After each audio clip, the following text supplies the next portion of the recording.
Hello बच्चों, good morning. I am Sanjay Bhatnagar this side. Welcome to my channel economics by Sanjay Bhatnagar.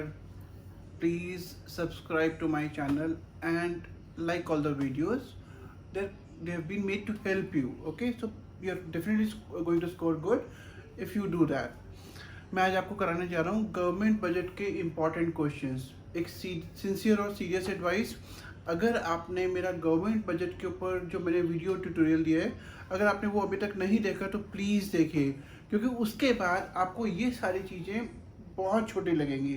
आप इन सारे numericals को बहुत आराम से कर पाएंगे।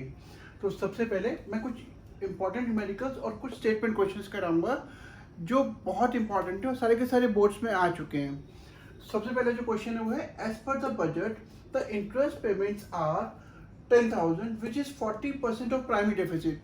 भाई हमारे को इंटरेस्ट पेमेंट दिया हुआ है 10,000 जो कि प्राइमरी डेफिसिट का 40% है, और हमको बोला गया कैलकुलेट फिजिकल डेफिसिट। हमको फिजिकल डेफिसिट निकालने के लिए बोला गया है। तो सबसे पहले तो हमारे को प्राइमरी डेफिसिट निकालना पड़ेगा।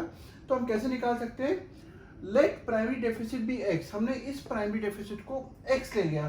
तो जो इंटरेस्ट पेमेंट है वो 40% ऑफ प्राइमरी डेफिसिट है। मतलब अगर हम 40/100 एक्स करेंगे और हमारे पास इंटरेस्ट पेमेंट की वैल्यू थी 10,000, मतलब 40/100 एक्स इज इक्वल टू 10,000।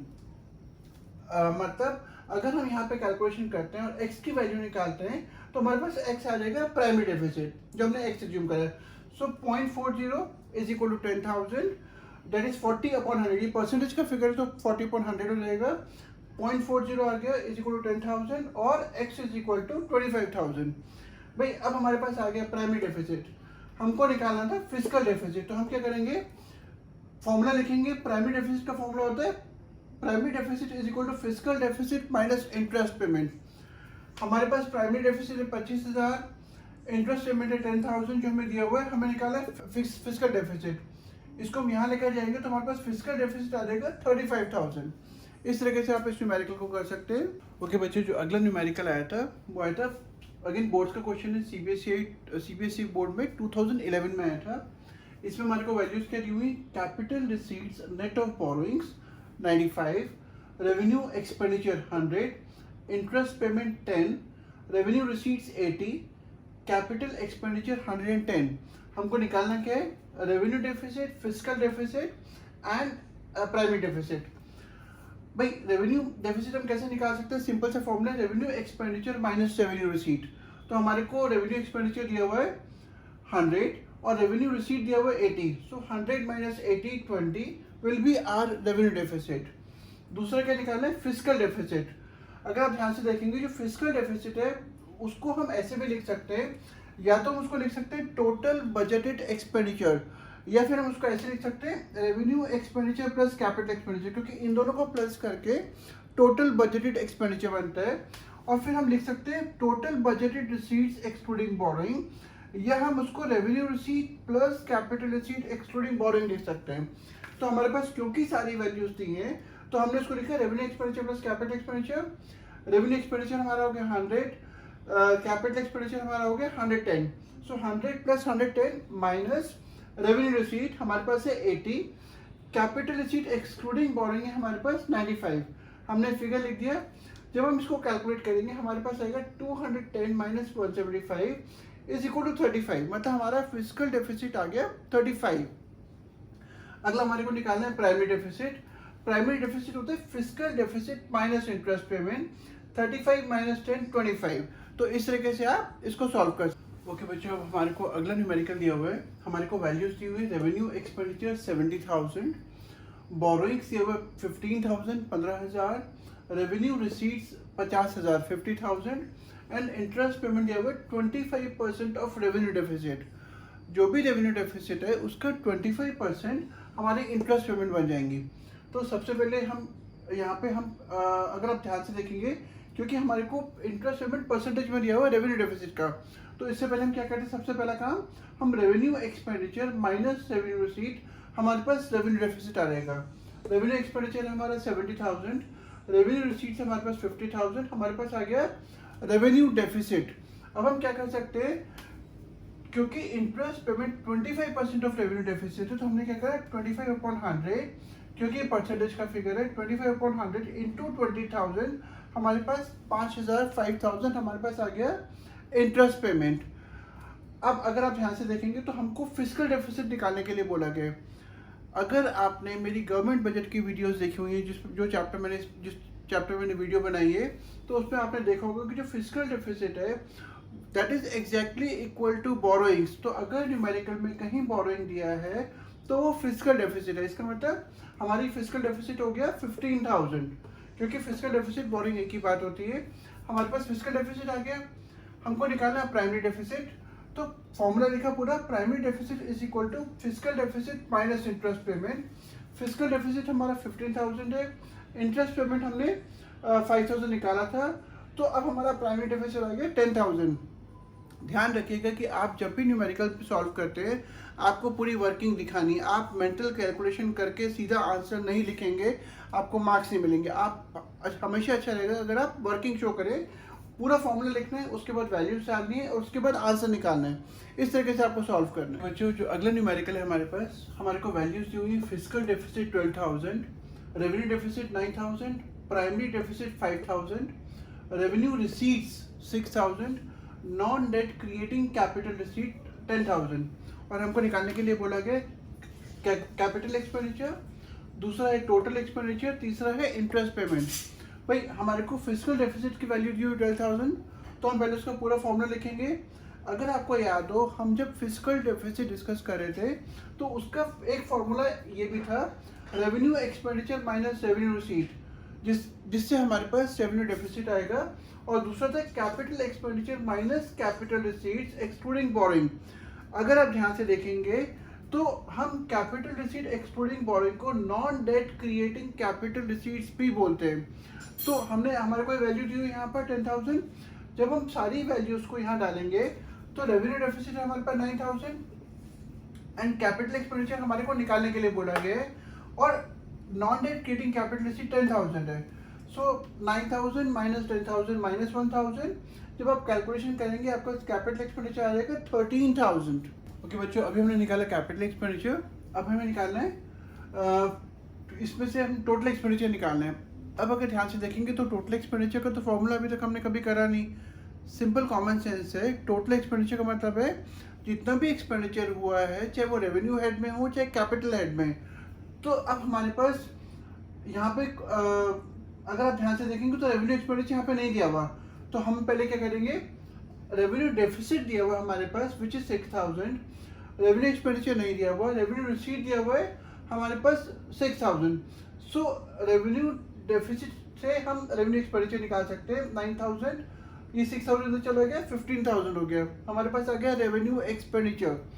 अब हम क्या कर सकते हैं, हमें निकालना था टोटल एक्सपेंडिचर, जिसका फॉर्मूला था revenue expenditure plus capital expenditure. मतलब 15,000 हमने निकाल लिया रेवेन्यू एक्सपेंडिचर, कैपिटल एक्सपेंडिचर हमने इससे पहले वाले स्टेप पे निकाला, तो हमारे पास टोटल एक्सपेंडिचर आ जाएगा 28,000।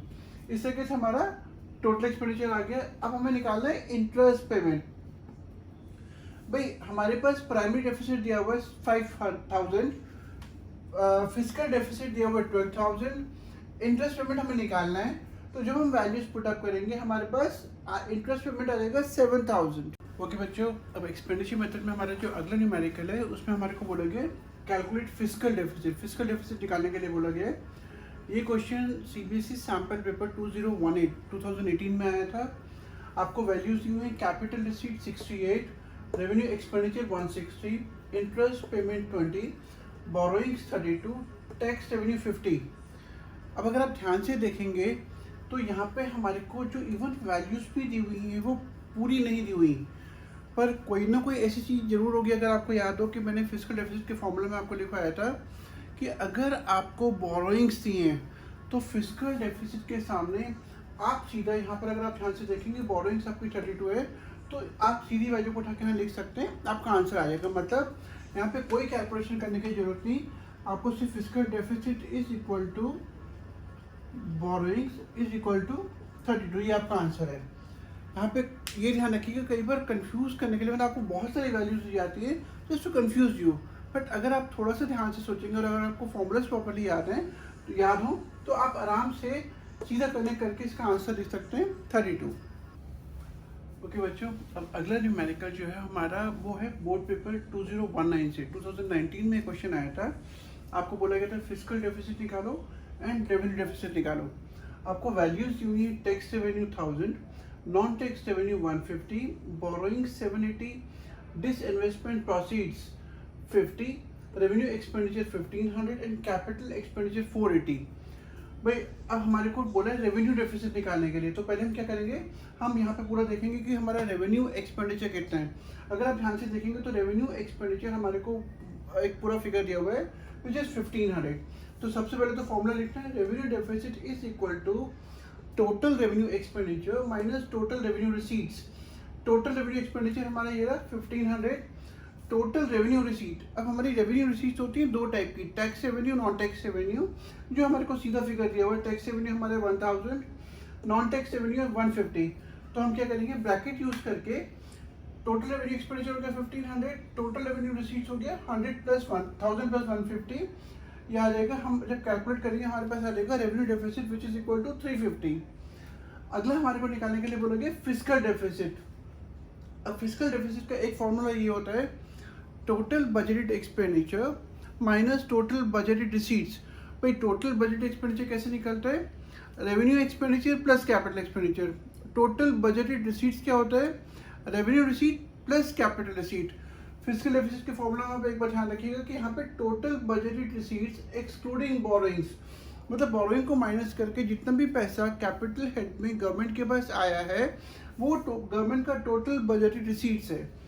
हमने वैल्यूज उठा ली, टोटल बजट एक्सपेंडिचर कितना खर्च हुआ हमारा, तो एक हो गया रेवेन्यू एक्सपेंडिचर, कैपिटल एक्सपेंडिचर। जब आप दोनों को प्लस करेंगे आपके पास टोटल रेवेन्यू एक्सपेंडिचर आ जाएगा विच इन दिस केस इज 1980। हमारा है टोटल बजटेड रिसीट्स। भाई tax and non tax revenue दोनों गवर्नमेंट के पास आया था, तो इन दोनों का टोटल हो गया रेवेन्यू रिसीट्स।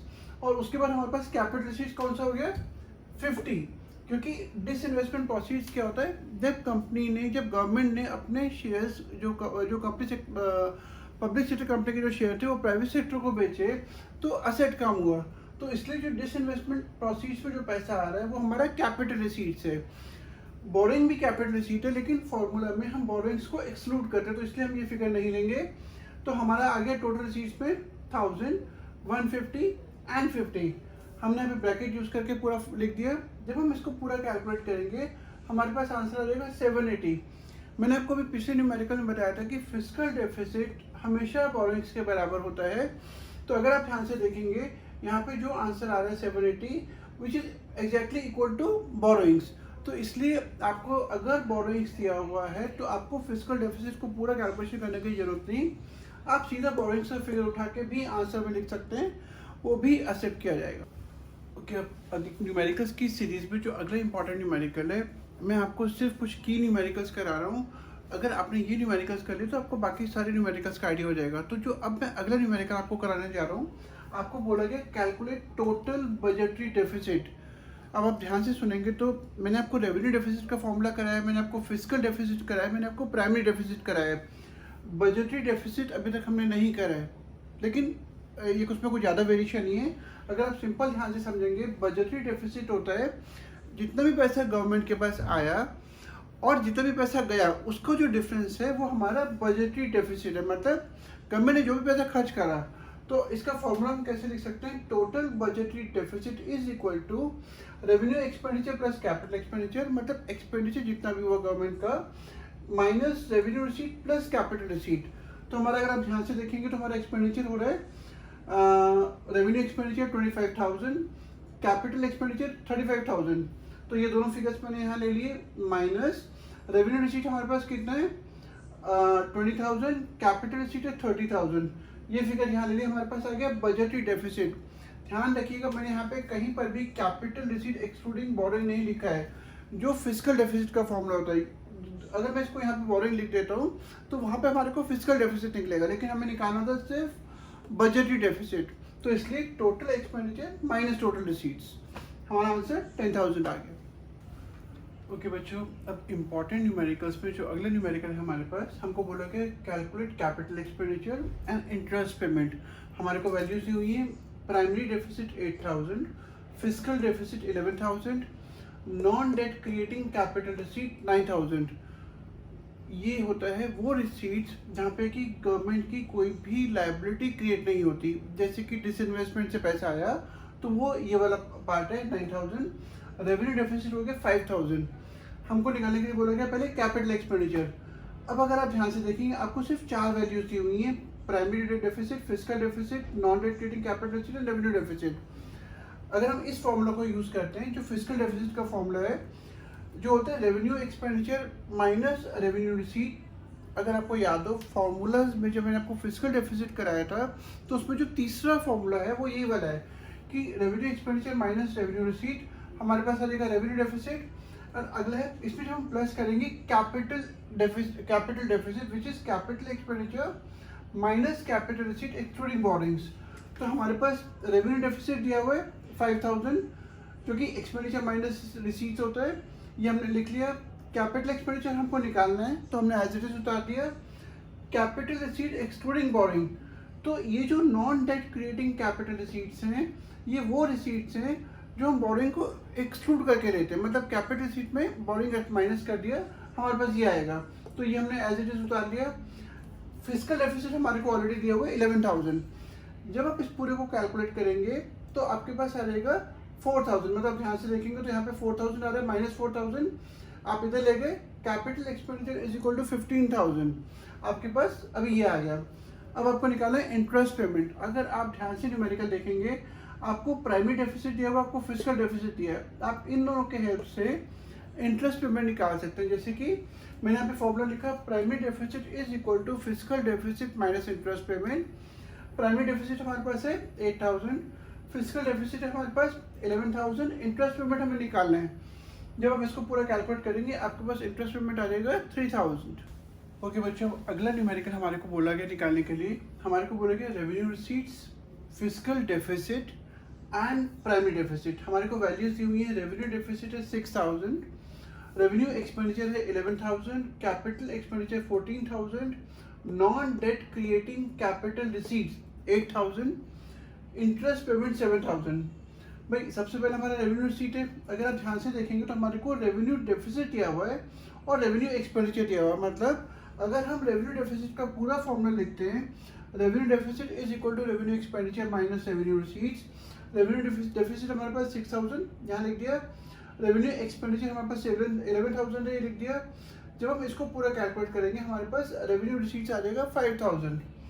भाई हमारा रेवेन्यू रिसीट्स आ गया। अगला हमारे पास है फिस्कल डेफिसिट। फिस्कल डेफिसिट क्या फॉर्मूला था हमारा, revenue expenditure minus revenue receipt, हमारे पास आ जाएगा रेवेन्यू डेफिसिट। मतलब रेवेन्यू डेफिसिट हमारे पास दिया हुआ ऑलरेडी। एंड कैपिटल डेफिसिट जो कि होता है capital expenditure minus capital receipts, हमारे पास कैपिटल डेफिसिट आ गया। तो अब कैपिटल एक्सपेंडिचर हमारे पास कितना है यहाँ पर 14000, कैपिटल रिसीट 8000 है। 14000 माइनस 8000 करेंगे हमारे पास 6000 प्लस 6000 हमारे पास 12000 आ जाएगा, जो हमारा फिस्कल डेफिसिट है। अब फिस्कल डेफिसिट आ गया, इससे हम आराम से प्राइमरी डेफिसिट निकाल सकते हैं। अगर हमने फॉर्मूला लिखा है यहाँ पे primary deficit is equal to fiscal deficit minus interest payment 12000 minus 7000 5000। इस तरीके से आप इसको सॉल्व कर सकते हैं।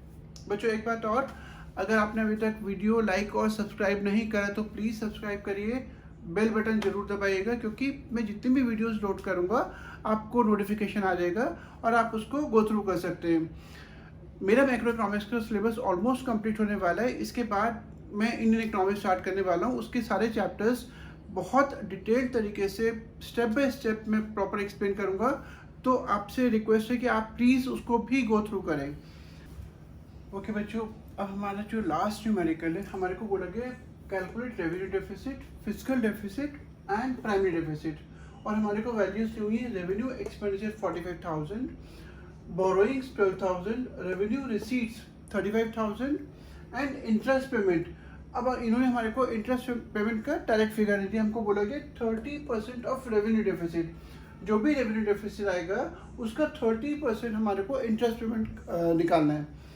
तो सबसे पहले हमने रेवेन्यू डेफिसिट निकाल लिया, which is revenue deficit is equal to revenue expenditure minus revenue receipts.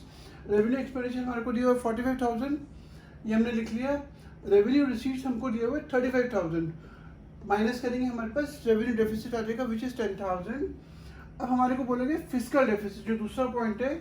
अब अगर आप ध्यान से देखेंगे आपको बोरोइंग्स दिया हुआ है, ये मैं ऑलरेडी डिस्कस कर चुका हूँ। अगर आपको बोरोइंग्स दिया है तो आपको सीधा फिजिकल डेफिसिट की वैल्यू के बराबर डालना है।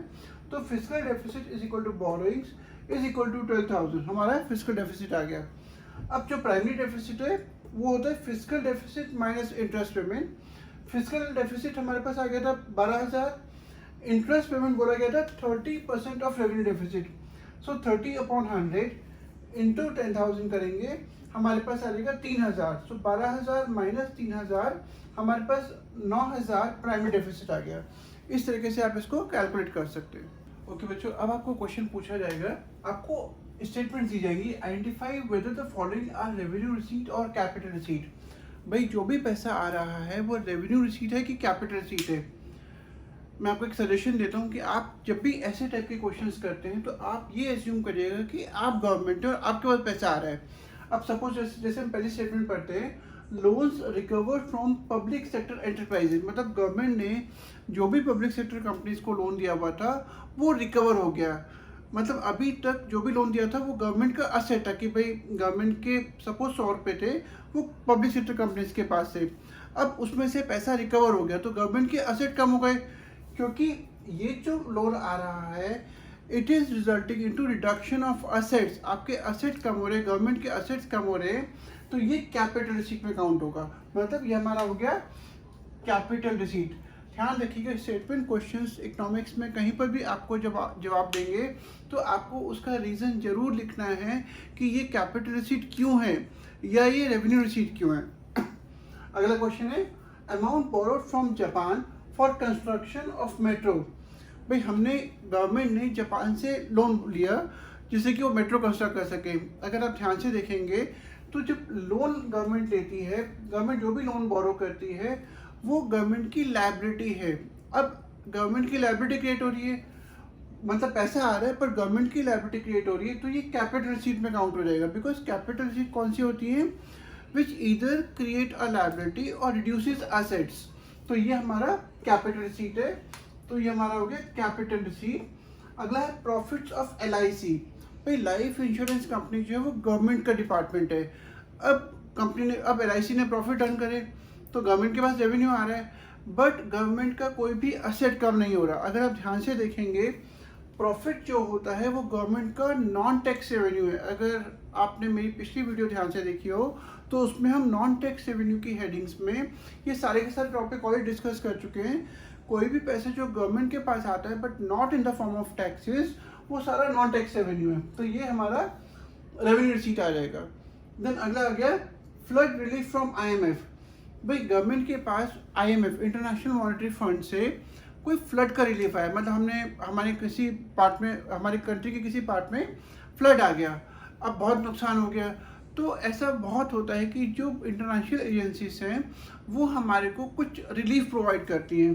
तो ये जो फ्लड रिलीफ है ये एक तरह से हेल्प है, मतलब ये पैसा गवर्नमेंट को IMF को वापस पे नहीं करना, मतलब यहाँ पे कोई भी लायबिलिटी क्रिएट नहीं हो रही, ना ही कोई असेट कम हो रहा है। तो इसलिए जो फ्लड रिलीफ है वो हमारा रेवेन्यू रिसीट काउंट होगा। जो अगला पॉइंट है वो डिविडेंड्स रिसीव फ्रॉम SBI। भाई गवर्नमेंट की जितनी भी पब्लिक सेक्टर कंपनीज हैं जो गवर्नमेंट ओन करती है, वहाँ पे या तो गवर्नमेंट को प्रॉफिट आता है, अगर वो 100% ओन करती है तो पूरा प्रॉफिट गवर्नमेंट का होता है। लेकिन अगर वो पार्ट ओनरशिप है गवर्नमेंट के पास, तो प्रॉफिट का एक पार्ट गवर्नमेंट के पास आता है in the form of dividend. अब जैसे SBI से गवर्नमेंट को डिविडेंड आया, तो डिविडेंड क्योंकि टैक्स नहीं, ये नॉन टैक्स रेवेन्यू का पार्ट होगा, क्योंकि नॉन टैक्स रेवेन्यू एक तरह का रेवेन्यू रिसीट है, क्योंकि यहाँ लायबिलिटी क्रिएट नहीं हो रही, ना कोई असेट कम हो रही, ना कोई लायबिलिटी क्रिएट हो रही है, तो ये गवर्नमेंट का नॉन टैक्स रेवेन्यू। मतलब यहाँ पे हम बोलेंगे ये हो गया हमारा रेवेन्यू रिसीट, ये हमारा था रेवेन्यू रिसीट, तो हमारे को प्रॉपर ये भी हमारा रेवेन्यू रिसीट था। अब अगला आ गया loan from USA for developmental purposes. भाई सीधी सी बात है कि यहाँ पे लोन ले रहे हैं, लोन का मतलब है कि गवर्नमेंट की ऑब्लिगेशन है उस पैसे को वापस पे करने की आफ्टर सम टाइम, क्योंकि गवर्नमेंट की लायबिलिटी क्रिएट हो रही है, तो ये कैपिटल रिसीट्स है। तो इस तरीके से आपको स्टेटमेंट का क्वेश्चन आंसर देना है। पहले तो आपको ये समझना है कि गवर्नमेंट की लायबिलिटी क्रिएट हो रही है या नहीं हो रही, या असेट तो कम नहीं हो रहा। अगर इन दोनों में से कुछ भी हो रहा है तो कैपिटल रिसीट है, नहीं तो रेवेन्यू रिसीट है। आपको प्रॉपर रीजन देना है आंसर में कि आपने उसको कैपिटल रिसीट क्यों बोला या आपने उसको रेवेन्यू रिसीट क्यों बोला।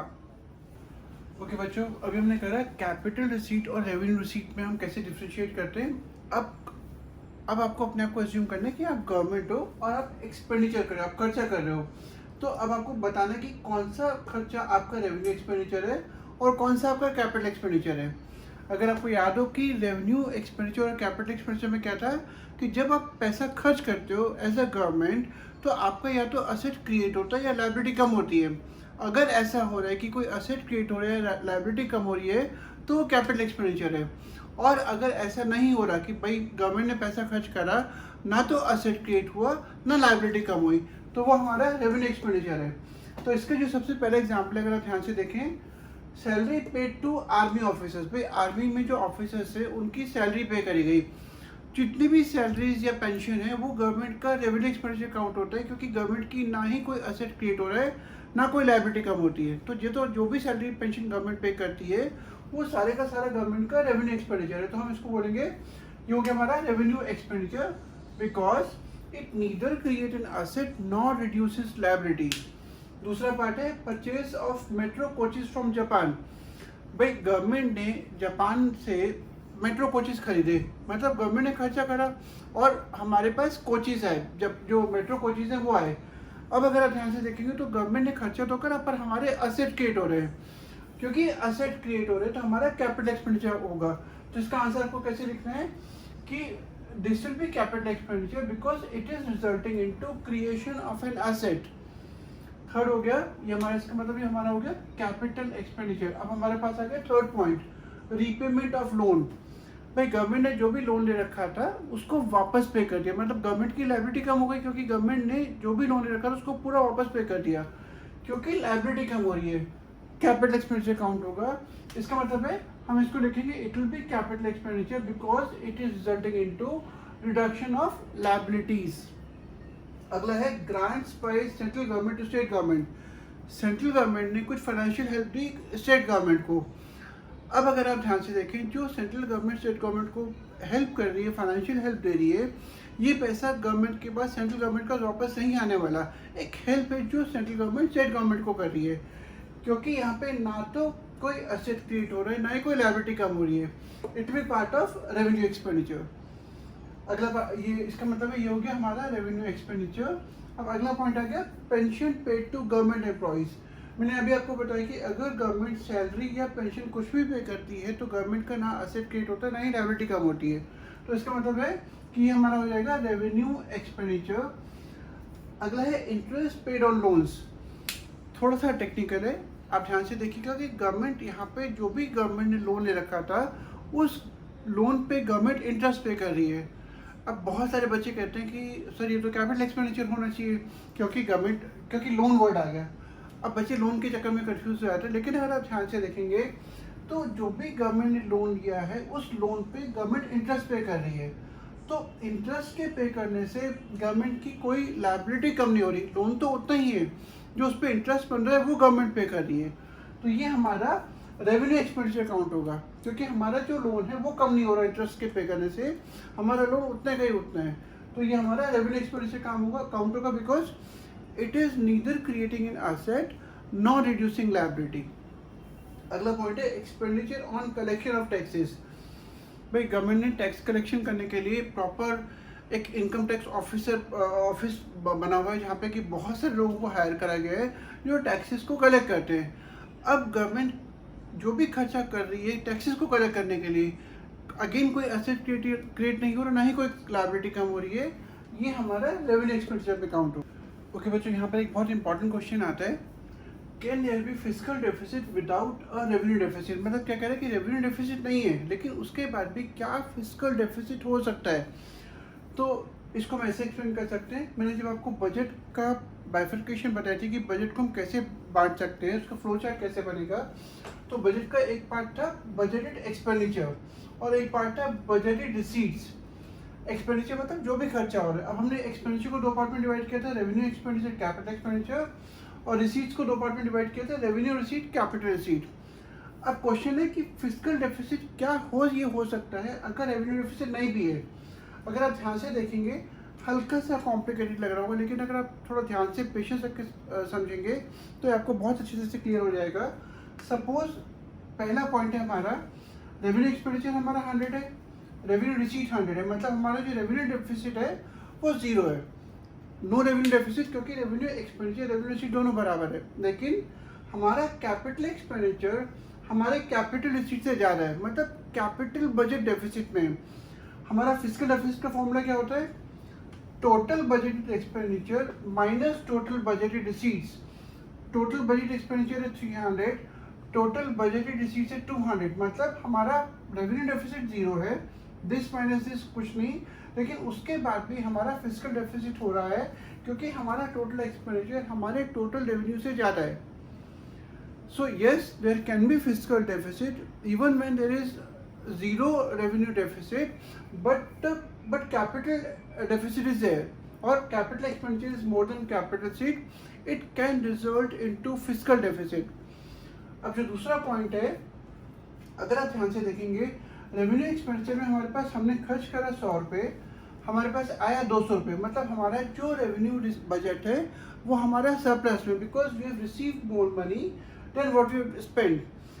लेकिन अगर आप ध्यान से देखें कैपिटल एक्सपेंडिचर में हमने खर्च करा 300 रुपये और कैपिटल रिसीट में हमारे पास आया 700 रुपये, तो जो कैपिटल बजट का जो डेफिसिट है 500 रुपये का, मतलब हमने यहाँ पे खर्चा ज़्यादा करा आया कम, तो 400 रुपये का जो डेफिसिट है is much greater than the surplus of revenue budget. हमारा रेवेन्यू बजट है सिर्फ 100 का सरप्लस में, लेकिन जो हमारा कैपिटल बजट है वो 400 का डेफिसिट में है। तो इसका मतलब क्या होगा कि अगर हम टोटल एक्सपेंडिचर निकालते हैं विच इज़ 400, टोटल रिसीट निकालते हैं विच इज़ 900, तो हमारा फिजिकल डेफिसिट हो रहा है। तो हमारा सेकंड पॉइंट क्या बनेगा कि yes there can be physical deficit even when revenue budget is in surplus, because the deficit of capital budget is much more than the surplus of revenue budget, resulting into physical deficit. Okay बच्चों, अब हमारे को कुछ ऐसे statement questions जो पिछले 3-4 साल से बहुत ज़्यादा आ रहे हैं। जैसे क्वेश्चन हमारे को दिया हुआ है, suppose government imposes taxes on cigarettes and also on the individuals whose income is more than 1 crore. Cigarette पे टैक्स लगा दिया और उन लोगों पे टैक्स लगा दिया जिनकी इनकम 1 करोड़ से ज़्यादा है। What possible objectives government wishes to achieve. भाई गवर्नमेंट कौन से ऑब्जेक्टिव्स को अचीव करना चाह रही है? तो अगर आप इसको थोड़ा ध्यान से देखेंगे, सिगरेट पे गवर्नमेंट क्यों टैक्स लगा रही है? क्योंकि गवर्नमेंट इस तरह की गुड्स के कंजम्पशन को कम करना चाहती है। तो पहला पॉइंट हमारा आ गया, reduce the consumption of harmful goods. So government imposes taxes on cigarettes because it want to reduce the consumption of harmful goods. तो दूसरा पॉइंट है 1 करोड़ से ज़्यादा जिनकी इनकम है उस पर टैक्स लग रहा है। इसका मतलब है reduce in equalities of income and wealth, क्योंकि गवर्नमेंट जो भी इन लोगों से पैसा आएगा टैक्स के फॉर्म में, गवर्नमेंट उसको गरीबों में खर्च करेगी। जो लोअर सेक्शन ऑफ सोसाइटी है उनके वेलफेयर पे खर्च किया जाएगा। तो गवर्नमेंट का एक एम क्या हो सकता है? Reduce in equalities of income and wealth. और अब गवर्नमेंट के पास जो भी पैसा आ गया, जो भी यहाँ पे टैक्स लगाने से या सिगरेट पे टैक्स लगाने से, इनकम पे टैक्स लगाने से जो भी पैसा आया, गवर्नमेंट क्या करेगी? उसको खर्च करेगी एजुकेशन पे या दूसरे इंफ्रास्ट्रक्चर पे, road, school, colleges, building, hospitals, इस तरह की चीज़ों पे खर्च करेगी। तो इसका मतलब है इंफ्रास्ट्रक्चर डेवलपमेंट पे खर्च कर रही है। तो इस तरीके से आपको इन पॉइंट्स को थोड़ा सा इलैबोरेट करना है, क्योंकि मैं यहाँ पे नहीं कर सकता, आपको इसको थोड़ा इलैबोरेट करके लिखना है। ये at the most 4 to 5 mark का रहेगा, तो आपको उसी हिसाब से इसका आंसर बनाना है। ओके बच्चों, लास्ट क्वेश्चन जो इम्पोर्टेंट क्वेश्चन का पूरी क्लास है, उसमें जो लास्ट क्वेश्चन है वो है the government under Ujjwala scheme is providing free LPG connection to the families below poverty line. What objective is government trying to achieve. जितने भी लोअर इनकम ग्रुप है उनको उज्ज्वला स्कीम के under LPG connection free provide किया जा रहा है, कम rate पे प्रोवाइड किया जा रहा है। तो गवर्नमेंट कौन से ऑब्जेक्टिव को अचीव करना चाह रही है? तो अगर आप ध्यान से देखेंगे, it is trying to bridge the gap between rich and the poor. भाई पहली बात तो है कि गरीबों का वेलफेयर बढ़ रहा है, क्योंकि लोअर इनकम ग्रुप को या तो कम रेट पर या बिल्कुल free of cost LPG cylinders provide किए जा रहे हैं। और दूसरा यहाँ पे गरीबों की हेल्प करने की कोशिश की जा रही है, क्योंकि उनको जब सब्सिडाइज रेट पे आप सिलेंडर प्रोवाइड कराए जाएंगे तो उनकी डिस्पोजेबल इनकम बढ़ जाएगी एंड उनका वेलफेयर इंप्रूव होगा। तो आपको इस तरीके से इसके आंसर को एक्सप्लेन करना है। एंड बच्चों please don't forget to subscribe to my channel and click the like button. आप प्लीज़ बेल बटन को और दबाइएगा, क्योंकि बेल बटन से आपको मैं जो भी आगे वीडियोस लोड करूँगा आपको उसको नोटिफिकेशन मिलता रहेगा। And I assure you that you will definitely be getting good marks अगर आप मेरी सारी क्लासेस को, सारे वीडियोस को प्रॉपरली फॉलो करेंगे और देखेंगे। थोड़ा पेशेंस रखना पड़ेगा, थोड़ा हार्डवर्क करना पड़ेगा। ये वीडियोस आपको सिर्फ एक अच्छी तरीके से आपको हेल्प करने के लिए, आपको गाइड करने के लिए बनाया गया है। ये वीडियोस के बाद भी आपको बुक्स को रेफ़र करना बहुत ज़रूरी है, क्योंकि एग्ज़ाम में बुक की लैंग्वेज यूज़ करना बहुत इंपॉर्टेंट है। अगर आप अपनी लैंग्वेज लिखेंगे तो आपके मार्क्स कर सकते हैं, आपको वो मार्क्स नहीं मिलेंगे जो आप एक्सपेक्ट कर रहे हैं। सो प्लीज़ क्लासेस के थ्रू आप चैप्टर्स को समझिए, उसके बाद आप प्रॉपर बुक को गो थ्रू कीजिए और बुक की लैंग्वेज को लर्न करिए और आंसर्स को अकॉर्डिंगली अटेम्प्ट करिए। Thank you.